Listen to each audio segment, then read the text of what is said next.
दोस्तों shark tank India में कई फाउंडर्स इतने शातिर थे कि उन्होंने शार्क्स को ही आपस में लड़वा दिया। शार्क्स ने एक दूसरे को ही ताने मारे और सारी हदें पार कर दी। तो चलिए जानते हैं उन पिचेस की कहानी जहां पर फाउंडर्स ने शार्क्स से बाजी मार ली। ओके, तो शार्क टैंक इंडिया के इतिहास में अगर कोई पिच ऐसी आई है जिसने शार्क्स के बीच में भयंकर वाला ईगो क्लैश कराया है तो उसका नाम है पैराडाइज। इस एक पिच में माहौल इतना ज्यादा गर्म हो गया कि अनुपम मित्तल ने तो फाउंडर्स के कैरेक्टर पे क्वेश्चन करते हुए कहा कि उन्होंने एक डर्टी गेम खेला है। तो हुआ कुछ ऐसा था कि फाउंडर योशिका जोली और सिद्धार्थ रघुवंशी अपने प्रोडक्ट पैराडाइज को लेकर के शार्क टैंक इंडिया में आए थे। एंड पैराडाइज भारत का पहला semi permanent hair colour brand है जो अमोनिया फ्री, वाइब्रेंट और फंकी हेयर कलर्स बनाता है और ये बालों को बिना नुकसान पहुंचाए 8 से 10 वॉश तक टिक जाता है। और जब फाउंडर्स ने अपने नंबर्स दिखाए तो शार्क्स की आंखें खुली की खुली रह गई। मार्जिन देख करके शार्क्स के बीच में इस डील को हथियाने की होड़ मच गई। फाउंडर की आस्ती 65 लाख रुपए के बदले 1% इक्विटी यानी उन्होंने अपनी कंपनी की वैल्यूएशन 65 करोड़ रुपए लगाई। लेकिन पीयूष बंसल ने 65 लाख रुपए के बदले 5% इक्विटी की डिमांड करी। वहीं विनीता और अनुपम मित्तल ने 65 लाख रुपए के बदले 4% इक्विटी का ऑफर दिया। एंड अमन गुप्ता ने भी 5% का सोलो ऑफर दिया और विनीता को अपने साथ आने के लिए इनवाइट किया। If Vinita wants to come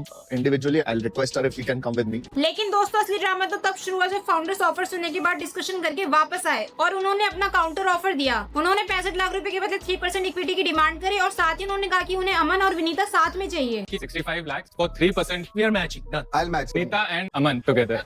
that means founders को अनुपम मित्तल चाहिए ही नहीं थे। फिर क्या, अनुपम मित्तल का पारा 7वें आसमान पे पहुंच गया। उन्होंने गुस्से में फाउंडर से कहा कि वो उनके साथ डर्टी गेम खेल रहे हैं, उनकी बेइज्जती कर रहे हैं और साथ ही शार्क्स को आपस में लड़वा रहे हैं। And you tried to be over smart, लेकिन यहाँ पर डर्टी गेम खेला गया। लेकिन दोस्तों फाउंडर्स विनीता सिंह को इसलिए चाह रहे थे ताकि उन्हें रिटेल ब्यूटी स्टोर नेटवर्क मिल सके और अमन गुप्ता को तो जाना ही जाता है यूथ को अट्रैक्ट करने के लिए। एंड ये सब देखते हुए पीयूष बंसल ने फाउंडर्स को वार्न तक किया कि विनीता भी ब्यूटी सेगमेंट में है और आप भी ब्यूटी सेगमेंट में, दोनों एक दूसरे के कॉम्पिटिटर बन जाएंगे। खैर तमाम हंगामे और करवाहट के बाद भी फाउंडर्स अपनी जीत पर अड़े रहे और उन्होंने अनुपम और पीयूष के ऑफर को रिजेक्ट करने के बाद अमन और विनीता के संग 65 लाख रुपए में 2% इक्विटी की डील फाइनल करी। अब दोस्तों ये सवाल उठना तो जाहिर है कि क्या डील के बाद विनीता सिंह ने पैराडाइज को निकल लिया। एक्चुअली शुगर कॉस्मेटिक ने शुगर एलिट निकाला जहाँ पे सिर्फ हेयर केयर प्रोडक्ट मिलते हैं, बट शुगर एलिट पैराडाइज को कंपटीशन नहीं दे पाया और आज पैराडाइज 35 से ज्यादा शहरों में मौजूद है और सालाना ये लगभग 50 करोड़ रुपए का रेवेन्यू बना रहा है। ओके दोस्तों, अब बात करते हैं पैराडाइज के बाद उस पिच के जिसने शार्क टैंक में बहुत भयंकर वाली लड़ाई कराई थी। शार्क टैंक इंडिया में जब नासिक के 3 यंग इंजीनियर्स प्रीतेश, जयेश और पुष्पराज अपने ईवी स्टार्टअप रिवैम्प मोटर के साथ शार्क टैंक इंडिया में आए थे तो किसी को भी अंदाजा नहीं था कि ये पिच एक वॉर जोन में कन्वर्ट हो जाएगी। ये पिच इतनी ज्यादा तीखी हो गई कि बाकी शार्क्स ने इसे फिल्मी बातें, दोगलापन और सास बहू का ड्रामा तक कह दिया। ये तो बिल्कुल सास बहू शो लग रहा है यार। एंड अमन और अनुपम ने तो अश्नीर के एटीट्यूड पे बहुत सारे कमेंट्स भी किए। तो आखिर हुआ क्या था? फाउंडर्स अपने रिवॉल्यूशनरी प्रोडक्ट रिवैम्प मोटर को लेकर के आए थे। ये भारत का पहला मॉड्यूलर यूटिलिटी ईवी है जो कि एक नॉर्मल स्कूटर नहीं है, बल्कि ये 10 से ज्यादा अलग अलग अटैचमेंट के साथ चलती फिरती दुकान में बदल जाता है। इसमें 10 सेकंड में लगने वाला folding table, e commerce delivery basket और यहाँ तक कि स्कूटर की बैटरी से चलने वाला फ्रिज तक शामिल है। 140 किलोमीटर की रेंज, 65 किलोमीटर पर आवर की स्पीड और 200 किलो का वजन उठाने की कैपेसिटी रखने वाले स्कूटर ने शार्क्स को हक्का बक्का कर दिया। फाउंडर्स ने अपने आंकड़े बताए कि उन्हें पहले ही 50,000 गाड़ियों की लेटर ऑफ इंटेंट मिल चुकी है। फाउंडर्स ने 1 करोड़ रुपए के बदले 1% इक्विटी मांगी यानी उन्होंने अपनी कंपनी की वैल्यूएशन 100 करोड़ रुपए रखी। देन इसके बाद अमन गुप्ता ने एक टेस्ट राइड ली और उन्हें स्कूटर बहुत पसंद आया। इसके बाद अश्नीर ग्रोवर ने 1.5 करोड़ रुपए के बदले 2.5% इक्विटी का ऑफर रख दिया। फ्रेंड्स, बट असली ड्रामा तो अब शुरू हुआ। अमन गुप्ता और अनुपम मित्तल ने अश्नीर को काउंटर करने के लिए हाथ मिला लिया। अनुपम जो कि रैपिडो के अर्ली इन्वेस्टर थे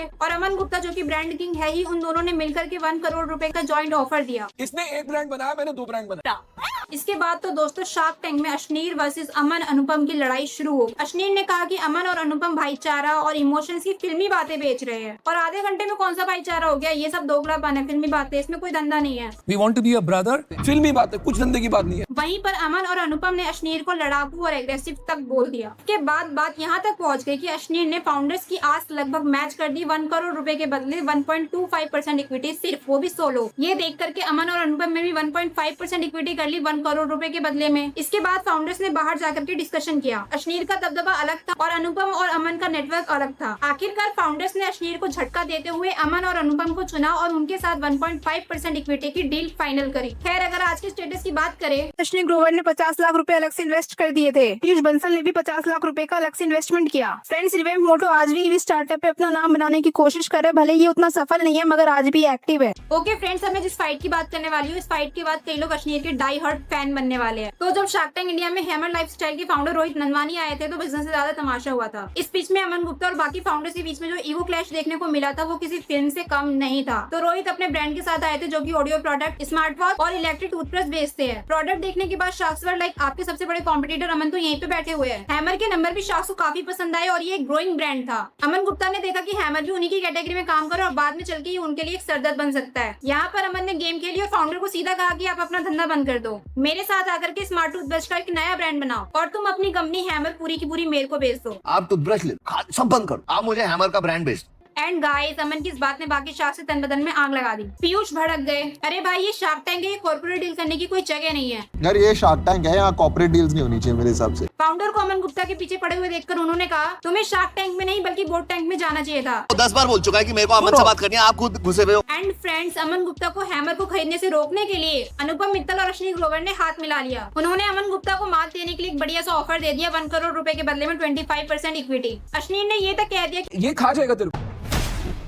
इसके बाद फ्रेंड्स टैंक में शार्क्स एक दूसरे पर हावी होने लग गए। जब अमन ने देखा कि फाउंडर सिर्फ उसी से डील लेना चाहता है तो अनुपम और अश्विनी के ऑफर को खत्म करने के लिए उन्होंने 1 करोड़ रुपए के बदले में 40% इक्विटी का ऑफर दे दिया। जब अनुपम ने देखा कि फाउंडर सिर्फ अमन के पीछे पड़ा हुआ है तो अनुपम इस डील से बाहर हो गए। खैर दोस्तों, इतने ताने और ड्रामे के बाद भी बोर्ड के फाउंडर अमन गुप्ता का दबदबा बना रहा और लास्ट में अमन गुप्ता ने 1 करोड़ रुपए में 40% इक्विटी की डील लॉक कर दी। खैर दोस्तों, सच तो ये है कि शार्क टैंक के बाद ये डील कभी क्लोज ही नहीं हुई। ड्यू डिलिजेंस के प्रोसेस में हैमर के फाउंडर ने इस डील को करने से मना कर दिया एंड आज हैमर अपने दम पे ग्रो कर रहा है और बोर्ड को कड़ी टक्कर दे रहा है। खैर दोस्तों, आपको कौन से शार्क के बारे में ऐसा लगता है कि वो डील पाने के लिए किसी भी हद तक जा सकते हैं?